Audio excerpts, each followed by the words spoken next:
Et bonjour, me voici de retour pour le 6e podcast couture et tricot.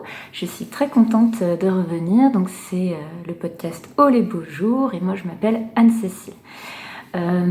Qu'est-ce que je voulais dire? Tout d'abord un grand merci pour les messages que vous m'avez envoyés la dernière fois et qui étaient très gentils.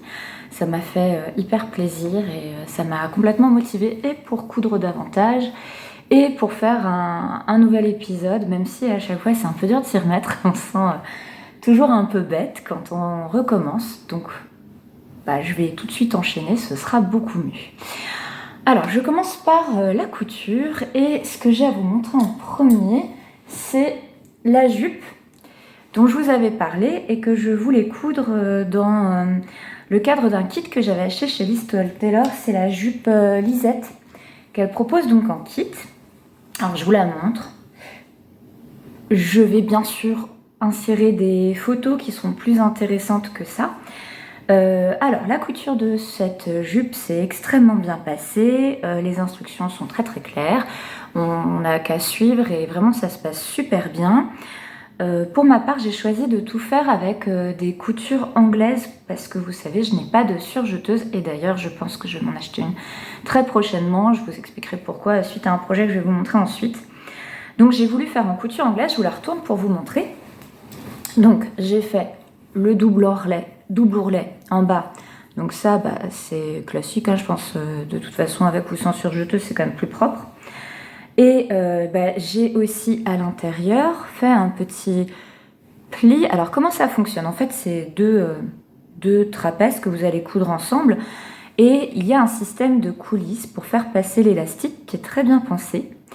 Et donc on plie le tissu, on rentre, enfin bon, je veux pas trop en dire non plus parce que c'est l'intérêt de cette petite cousette, ce système très facile et accessible à des débutants, mais qui permet d'avoir une jolie finition sur le dessus avec cet élastique froufrouté en haut. Donc j'ai fait tout en couture anglaise, j'ai une jupe absolument impeccable sans un fil qui sort et c'est quand même vraiment très joli. C'est même d'ailleurs une finition que j'aurais pu choisir quand bien même j'aurais eu une surjeteuse. Le seul souci, c'est que j'avais pas forcément tenu compte de cette histoire de couture anglaise quand j'ai commencé à coudre. Et donc, il m'a manqué un petit peu là sur ce haut, un tout petit peu de tissu. Ce qui fait que j'ai cousu ma coulisse pour faire passer l'élastique, pardon, je le montre mieux, la coulisse là, je l'ai cousue vraiment ric-rac par rapport à la taille de l'élastique qui est fournie et je dois reconnaître qu'il n'est pas passé, j'ai un peu galéré pour le faire passer, il n'est pas passé de manière fluide alors que je pense que c'est tout à fait le cas quand on suit scrupuleusement les conseils de la marque. D'ailleurs il y a des endroits, vous voyez peut-être ici, là, en fait, il déborde un petit peu parce que je pense qu'il est plus grand que la coulisse que j'ai insérée. Donc, mais ça, c'est moi en fait qui ai fait ça comme ça et je suis tellement contente des finitions. Enfin, moi après, il se pose très bien, donc il n'y a pas de problème avec le fait que c'était juste moins pratique à faire, quoi. Le tissu, j'avais choisi parce qu'elle propose donc plein de kits. Hein, vous choisissez, il y a plein de possibilités de tissus. Moi, j'avais choisi ce Wonderland que je trouve vraiment joli, qui est pas trop dans mes couleurs habituelles, mais qui va avec vraiment tout. Donc par exemple cet hiver, je l'ai porté avec un pull bordeaux et puis des collants bordeaux. Je vais vous mettre la photo, comme ça vous allez voir à quoi ça correspond.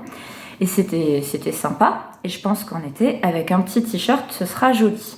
Moi, le seul souci que j'ai, et c'est pas du tout lié aux vêtements, je pense que c'est lié à ma morphologie, c'est comme c'est toujours le cas avec ces jupes élastiquées qui ont beaucoup de plis, moi ça me rajoute un peu de volume au niveau des hanches, au niveau de la taille, au niveau du ventre, et j'en ai pas besoin, mais pas du tout.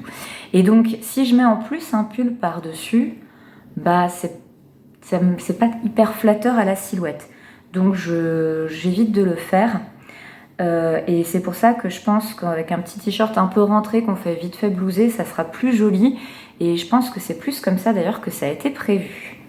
Voilà, donc première cousette qui a été une cousette rapide, facile, gratifiante et qui m'a réconciliée avec la couture après voilà, des choses moins réussies et qui m'avaient rendue moins joyeuse. J'en profite pour vous dire que je porte la blouse Dorothy. Je vais peut-être... Attendez, parce que je vous avais mis une photo. Le tissu, vous devez...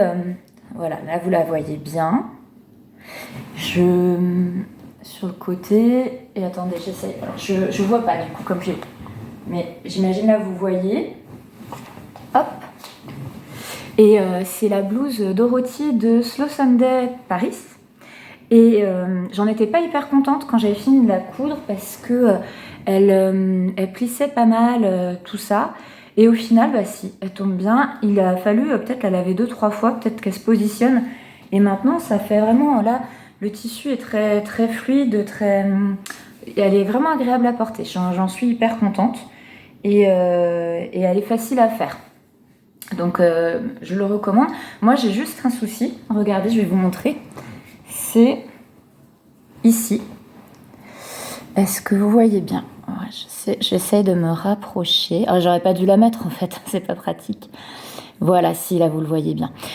Et ça me le fait pour plusieurs vêtements cousus main. J'ai regardé en fait quand j'assemble les deux tissus, j'ai souvent un qui est trop juste par rapport à l'autre. Et donc en fait, au bout d'un moment, elle finit par se détacher, s'effilocher. Et je sais pas comment améliorer ça.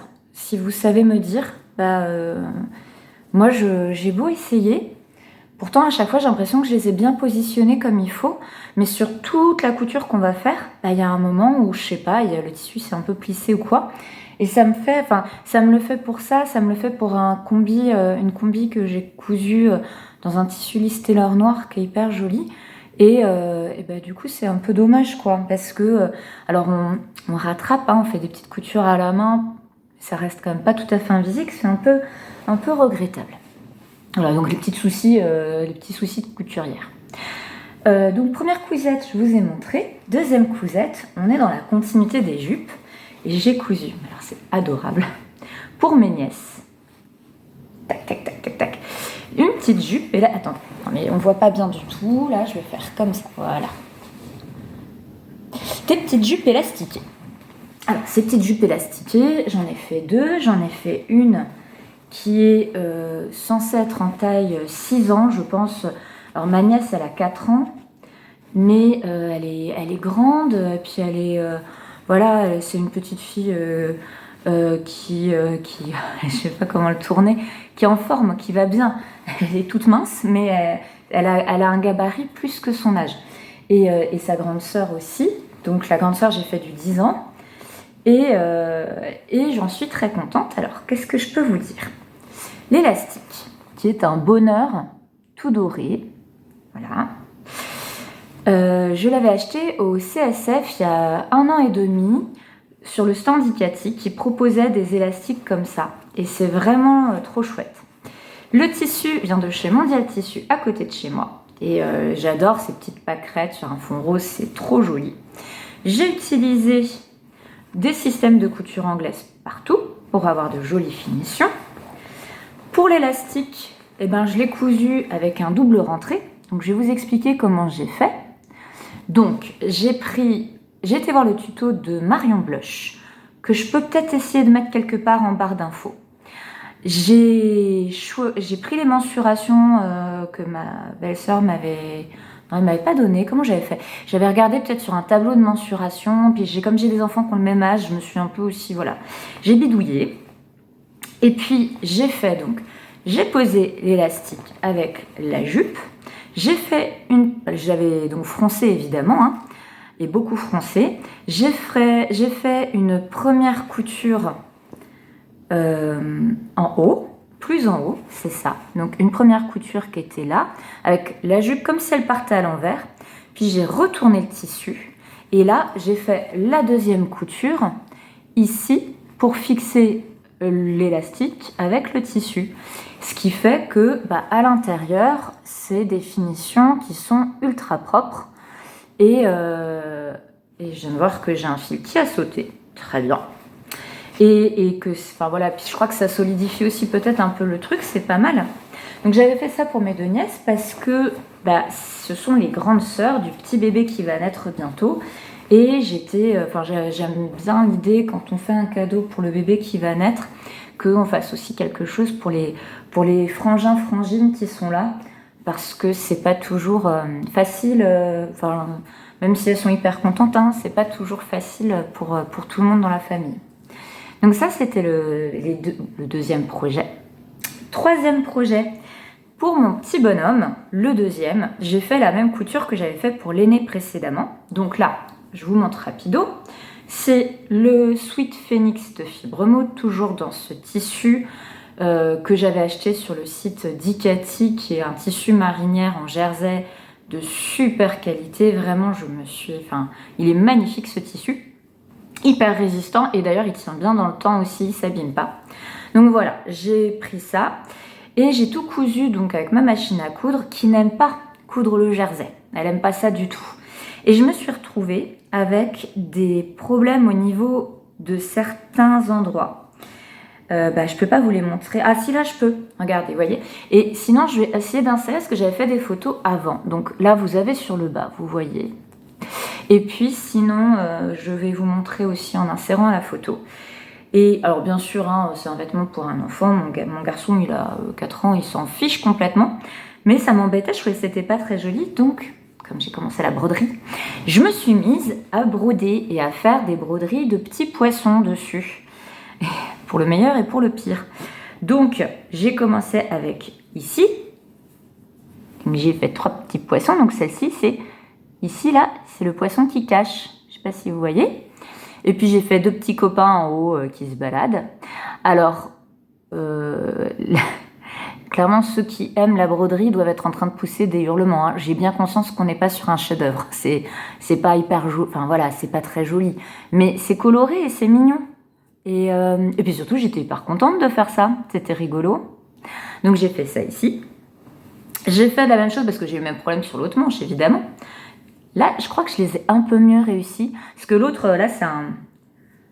Là, on a la version maigrichonne. Hein, c'est la sardine qui n'a pas assez mangé. Là, je l'ai fait un peu plus dodu, mon poisson rayé. Donc, il est plus équilibré. Donc, j'ai mes 3 petits poissons ici qui sont chouettes. Et puis, j'ai refait des petits poissons. Donc, vous voyez, quand il le porte, ça c'est en haut. Et j'ai fait des petits poissons avec des petites bulles. Les petites bulles sont un peu aplaties, écrasées. Mais c'est super dur de broder sur du jersey parce que contrairement à quand on brode sur du coton avec le cercle et tout, moi j'ai l'impression que l'endroit où je pique, c'est pas l'endroit où le fil il atterrit à la fin et le résultat il est pas du tout comme j'imagine au début quand je m'y mets. Donc parfois la forme de mon poisson, vous voyez ici, ça me fait penser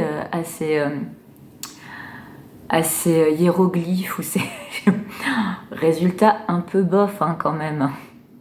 Bon, mon fils, il trouve ça magnifique. Il adore. Il les trouve pas trop maigres ou trop aplaties. Les bulles, elles sont super. Il est très content. La marinière toute seule, il s'en serait pas... Enfin, ça vaut. Mais avec les petits poissons, il est hyper content. Voilà, donc j'ai fait ça. Et ça, c'est la couture... pareil, gratifiante et tout, mais je vous disais, je me repose la question de la surjeteuse. Alors j'avais noté celle que vous m'aviez recommandée, et je me dis au final, pour ce type de vêtements que je fais quand même beaucoup pour mes fistons, et que mon conjoint commence à me réclamer aussi, c'est-à-dire qu'un jersey de cette qualité-là, je pourrais lui faire une super petite marinière confortable et tout, ça serait bien. Et par contre, mon conjoint, je peux pas avoir des finitions. Oh, il faudrait que je vous montre un endroit où c'est flagrant. Là, je trouve que c'est flagrant quand même. Hein. Vous voyez, il peut pas avoir des finitions comme ça pour mettre un vêtement et aller travailler derrière, quoi.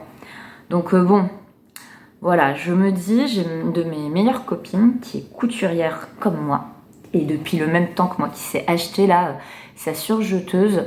Et ça fait partie des surjeteuses que vous m'aviez recommandées. Je crois que c'était la Hobby quelque chose. Et elle m'a dit, elle fait le test, et elle me dit si ça vaut le coup d'acheter ou pas, donc je vais suivre ses recommandations.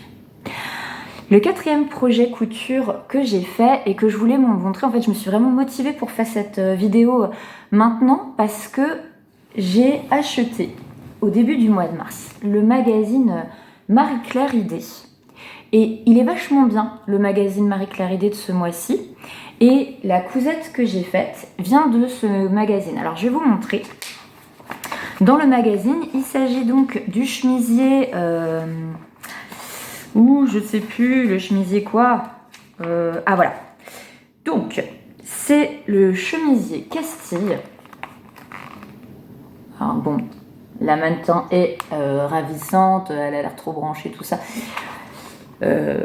Ça le rend pas tout à fait pareil quand c'est moi qui le porte. Ce chemisier donc était offert en cadeau avec l'achat du magazine.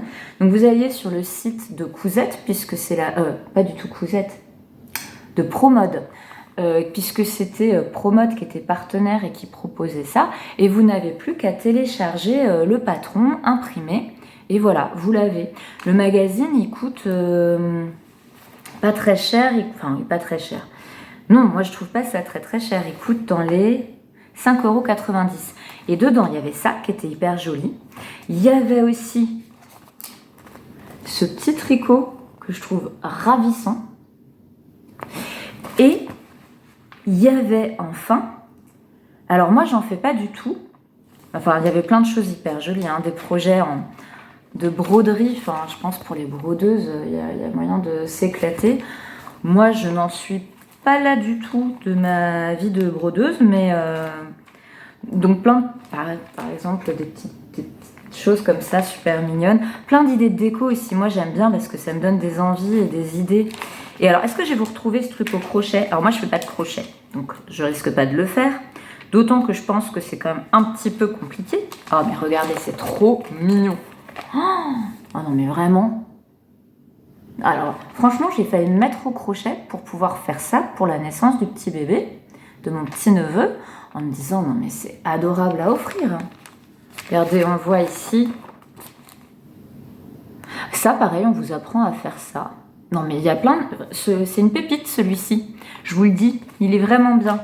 Et à la fin, vous avez le carnet d'explications et la possibilité de télécharger certaines choses en plus. Et pour le tricot que je vous ai montré, qui est très joli, c'est un tricot en rond.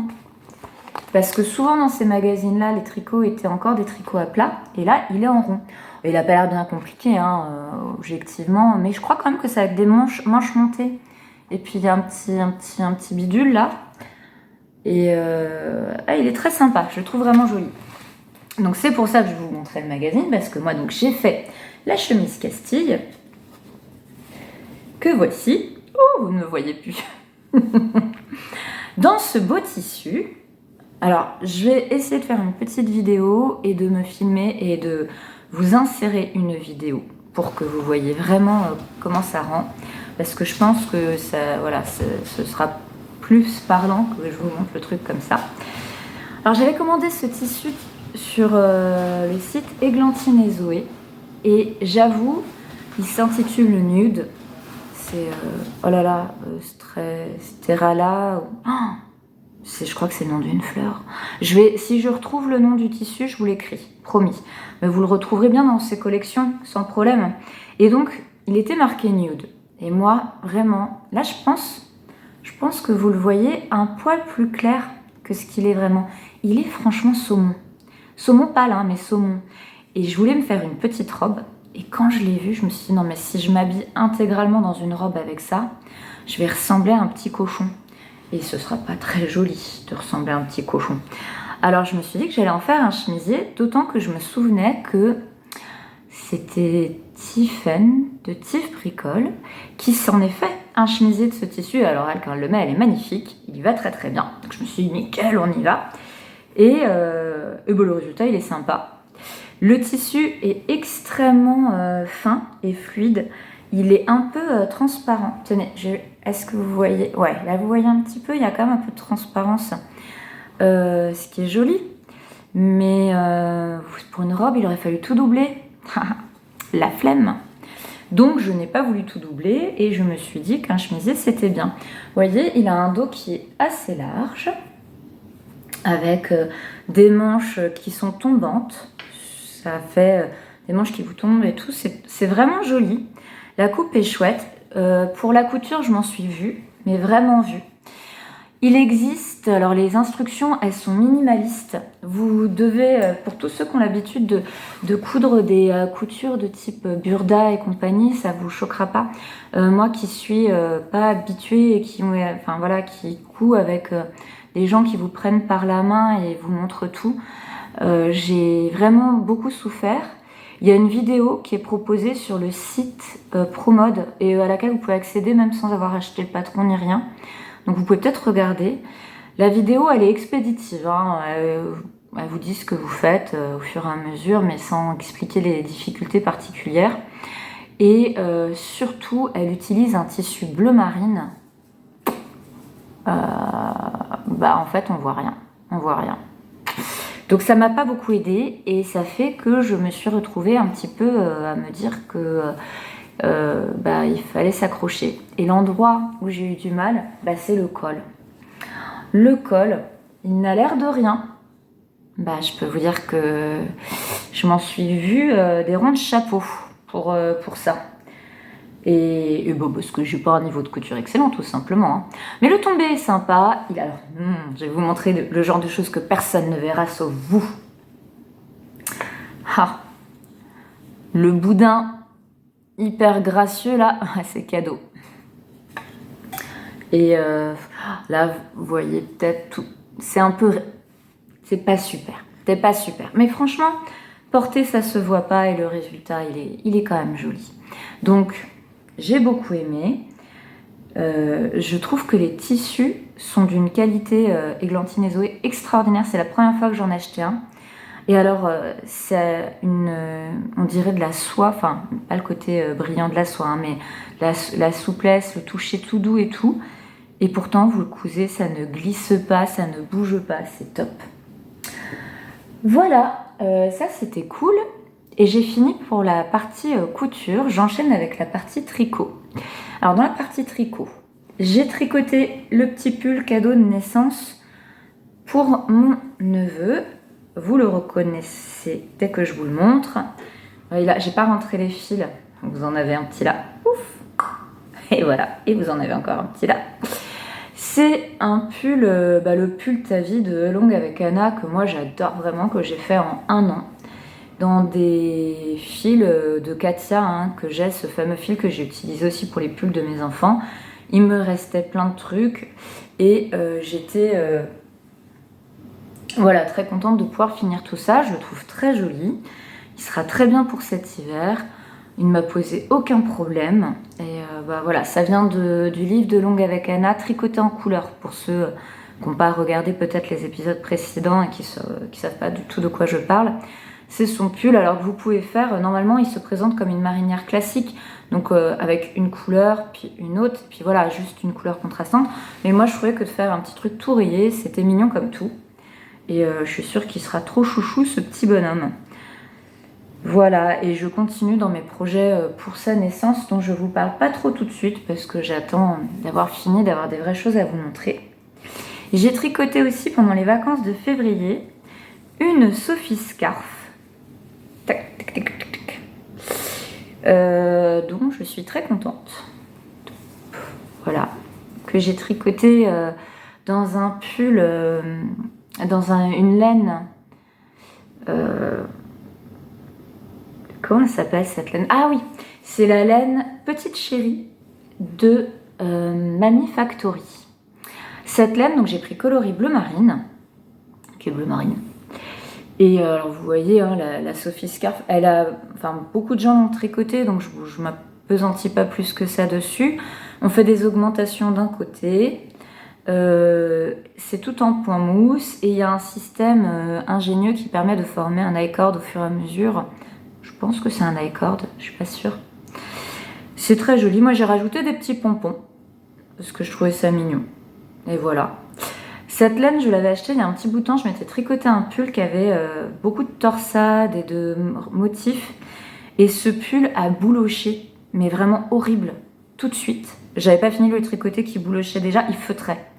Et c'est vrai que dans cette laine Petite Chérie, il y a de l'angora, ce qui fait que c'est très doux, très moelleux et très poilu. Et ça fait que il a été quasiment immétable parce que je l'ai porté une fois ou deux, mais les motifs, c'était un pull de Alice Hammer qui se tricote. Je retrouverai, je vous marquerai le nom du pull, mais il se tricote d'une manche jusqu'à l'autre bout. Et après, vous faites le corps et tout est en torsade, en point. Enfin, il est très très beau. Si je peux même, je vous mettrai une photo. Et je l'avais fait donc là-dedans en me disant ce sera super joli.